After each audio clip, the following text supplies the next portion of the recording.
की कथा है। कद्रू और बिंता की कथा और गरुड़ की उत्पत्ति। उग्र श्रवाजी कहते हैं, शौनकादि ऋषियों अमृत मंथन की वह कथा जिसमें उच्च श्रवा घोड़े के उत्पन्न होने की बात भी है, आपको सुना दी। इसी उच्च श्रवा घोड़े को देखकर कद्रू ने बिंता से कहा, बहन जल्दी बताओ यह घोड़ा किस रंग का है।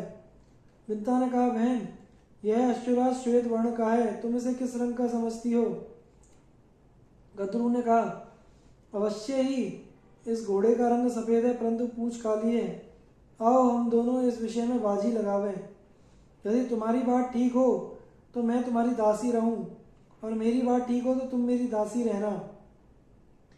इस प्रकार दोनों बहनें आपस में बाजी लगाकर और दूसरे दिन घोड़ा देखने का निश्चय करके चली गईं। कद्रू ने बिंता को धोखा देने के विचार से अपने 1000 पुत्रों को यह आज्ञा दी कि पुत्रों, तुम लोग शीघ्र ही काले बाल बनकर उच्च श्रवा की पूंछ को ढक लो, जिससे मुझे दासी ना बनना पड़े। जिन सर्पों ने उसकी आज्ञा ना मानी उन्हें उसने श्राप दे दिया, जाओ तुम लोगों को अग्नि जन्मजे के सर्प यज्ञ में जलाकर भस्म कर देगी। यह देव संयोग की बात है कि कद्रू ने अपने पुत्रों को ही ऐसा शाप दे दिया। यह बात सुनकर ब्रह्मा जी और समस्त देवताओं ने उसका अनुमोदन किया। उन दिनों पराक्रमी और विषैले सर्प बहुत ही प्रबल हो गए थे। वे दूसरों को बड़ी पीड़ा पहुंचाते थे। प्रजा के हित की दृष्टि से यह उचित ही हुआ। जो लोग दूसरे जीवों का हित करते हैं उन्हें विधाता की ओर से ऐसा ही प्राणांत दंड मिल जाता है। ऐसा कहकर ब्रह्मा जी ने भी कद्रू की प्रशंसा की। कद्रू और बिंता ने आपस में दासी बनने की बाजी लगाकर बड़े रोष और आवेश में वह रात बिताई। दूसरे दिन प्रातःकाल होते ही निकट से घोड़े को देखने के लिए दोनों चल पड़ी। सर्पों ने परस्पर विचार करके यह निश्चय किया, हमें माता की आज्ञा का पालन करना चाहिए। यदि उसका मनोरथ पूरा ना होगा तो वह प्रेम भाव छोड़कर रोषपूर्वक हमें जला देगी। यदि इच्छा पूरी हो जाएगी तो प्रसन्न होकर हमें अपने शाप से मुक्त कर देगी। इसलिए चलो हम लोग घोड़े की पूंछ को काली कर दें। ऐसा निश्चय करके वे उच्च श्रवा की पूंछ के बाल बनकर लिपट गए, जिससे वह काली जान पड़ने लगी। इधर कद्रू और बिंता बाजी लगाकर आकाश मार्ग से समुद्र को देखते हुए दूसरे पार जाने लगी। दोनों ही घोड़े के पास पहुंचकर नीचे उतर पड़ी।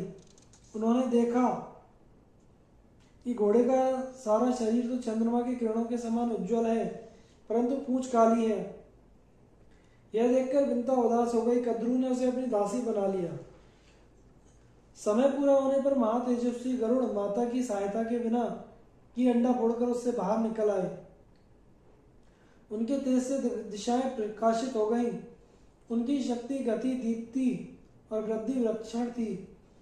नेत्र बिजली के समान पीले, शरीर अग्नि के समान तेजस्वी। वे जन्मते ही आकाश में बहुत ऊपर उड़ गए। उस समय वे ऐसे जान पड़ते थे मानो दूसरा बड़वानल ही हो।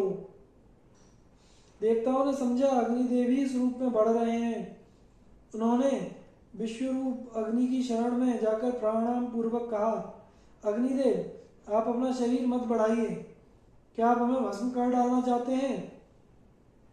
देखिए देखिए, आपकी यह तेजोमय मूर्ति हमारी ओर बढ़ती आ रही है।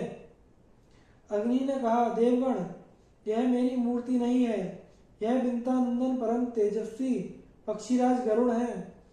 इन्हें ही देखकर आप लोगों को भ्रम हुआ है। ये नागों के नाशक, देवताओं के हितैषी और असुरों के शत्रु हैं। आप इनसे भयभीत ना हो, मेरे साथ चलकर इनसे मिल लें। अग्नि के साथ जाकर देवता और ऋषियों ने गरुड़ की स्तुति की।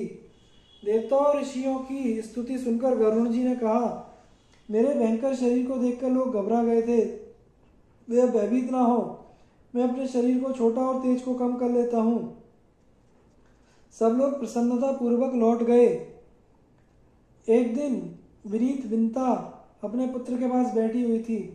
कद्रू ने उसे बुलाकर कहा, मुझे समुद्र के भीतर नागों का एक दर्शनीय स्थान देखना है, वहां तू मुझे ले चल।